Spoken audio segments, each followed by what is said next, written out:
Bismillahirrahmanirrahim.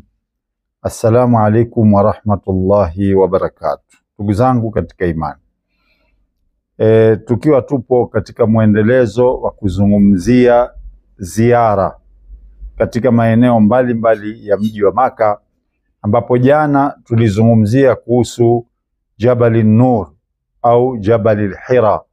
Mlima huu una majina mawili, unaitwa Jabal Hira au Jabal Nur kutokana na kwamba pale ndipo ilipoangaza nuru ya Uislamu. Leo inshallah tutaizungumzia kuhusu Khari Thawr au Jabal Thawr. Khari Thawr, khari manake Kiarabu ni pango. Kwa hiyo unaposema Khari Thawr manake unazungumzia pango la Thawr, na unaposema Jabal Thawr unazungumzia mlima wa Thawr. Pango hili liko juu ya mlima ambao nao una historia yake muhimu sana katika Uislamu. Mtume Muhammad sallallahu alayhi wa alihi wasallam baada ya kupewa utume aliishi katika mji wa Maka kwa taabu sana, kwani hakika wenyeji wa mji huo wakiwemo ndugu zake na jamaa zake hawakukubaliana na Uislamu, na walipigana vita kubwa mno kuhakikisha kwamba jambo hili haliendelei. Wakawapiga, wakawatesa Waislamu, wakawaua, wakawafunga nao biashara wasifanye nao, wakafanya mambo mengi sana ya kuhakikisha kwamba wanakwamisha Uislamu kwenda mbele. Ni historia ndefu sana ambayo iliwafanya Waislamu walihama katika mji wa Maka, wakaenda kwa mara ya kwanza katika mji wa Habash. Habash kwa leo ni Ethiopia.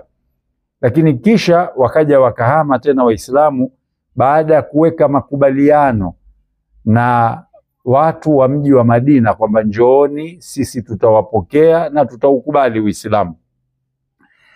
Kwa hivyo Waislamu walihama wakaenda kuishi katika mji wa Madina. Watu hawa ambao ni wahamiaji wanaitwa muhajirin. Ukisikia lugha inazungumziwa fulani ni muhajirin, maana huyu ni muhamiaji aliyetoka katika mji wa Maka akahama katika mji wa Madina.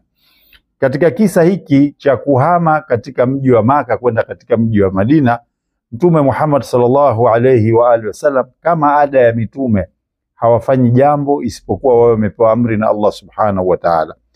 Ilipofika wakati kwamba sasa yeye anatakiwa naye aondoke kutoka mji wa Maka kuelekea katika mji wa Madina, aliondoka katika mji huu akiongozana na rafiki yake Abu Bakar Siddiq katika nyakati za usiku mwingi sana.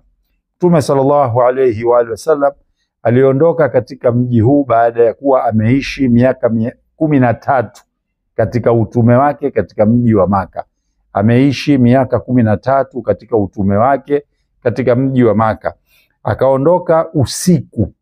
Safari yao ilipangwa usiku kwa kuwa walikuwa wakitafutwa sana na Makureishi, na walitoa ahadi kwamba yoyote ambaye atamkamata Mtume sallallahu alayhi wa alihi wasallam na Abu Bakar Siddiq, basi watatoa zawadi ya ngamia 100. Kwa wakati huu wetu sisi ukizungumzia ngamia 100 ni kama mtu akwambia atakupa semi trailer 100 za magari. Kwa hiyo Abu Bakar Siddiq radhiyallahu anhu na Mtume Muhammad sallallahu alayhi wa alihi wasallam walikutania katika nyumba ya Abu Bakar, na wakatoka usiku mwingi sana kabla ya kupambazuka kwa alfajiri, na katika kupoteza hawakuelekea njia kama wanakwenda Madina, walielekea njia kama unakwenda Yemen, ili kupoteza, kwa sababu zamani watu wanafuata nyayo za watu kuangalia njia, wako watu wanafuata harufu za watu, vitu kama hivyo. Kwa hiyo walielekea kama njia wanaenda Yemen, kisha ndio wakarudi, wakenda wakapanda katika mlima huu unaoitwa Jabal Thawr, moja kwa moja mpaka juu kabisa ambapo kuna pango hilo linaloitwa Kharu Thawr. Pango hili waliishi Mtume Muhammad sallallahu alayhi wa sallam na Abu Bakar katika sehemu hii kwa muda wa siku 3. Na mlima huu ni katika milima mikubwa ambayo unataka afya nyingi sana kutumia kufika juu ya kilele cha mlima huu.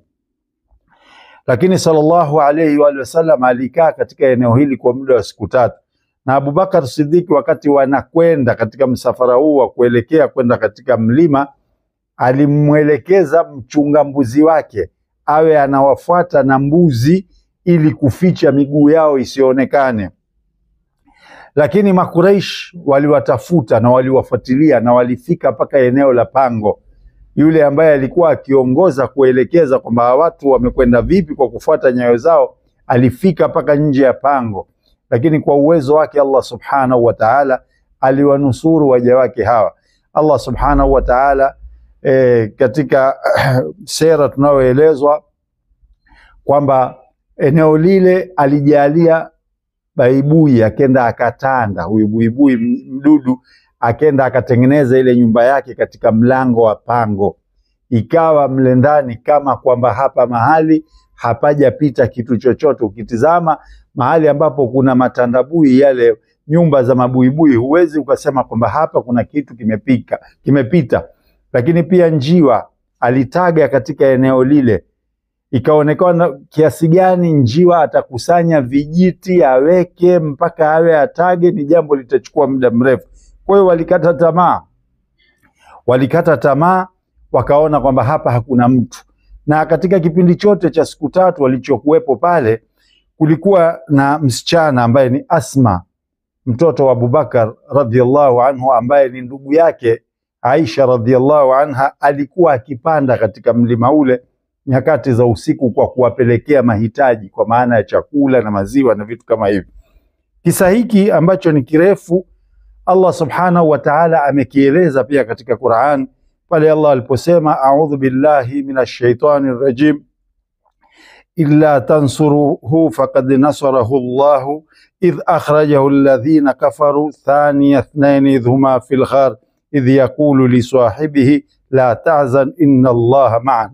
Allah subhanahu wa ta'ala alikuwa akieleza hapa kwamba ikiwa hamtomnusuru mja wake, basi Allah subhanahu wa ta'ala alishamnusuru pale walipokuwa yeye na rafiki yake katika pango, akimwambia rafiki yake la tahzan inna Allaha ma'ana, usihuzunike kwani Allah yuko pamoja na sisi. Kwa sababu walipokuwa wamefika pale, wale wenye kuwafuata Abubakar aliogopa sana, kwa sababu Abubakar alikuwa ameziba moja katika tundu ya ile pango na mguu wake. Akaona hawa watu wakitizama tu watatuona. Ndio Mtume sallallahu alaihi wasallam akamtuliza, akamwambia usihuzunike, sisi hatuko peke yetu, tuko na Allah subhanahu wa ta'ala. Huu ndio ufupi wa kisa kinachoeleza kuhusu Ghari Thawr au Jabal Thawr. Namuomba Allah subhanahu wa ta'ala awajalie wale wenye kwenda sehemu hii wakashuhudie, waone namna gani Uislamu ulipopatikana kwa tabu.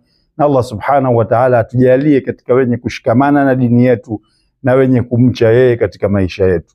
Wakumbushe Waislamu, Allah atakulipa.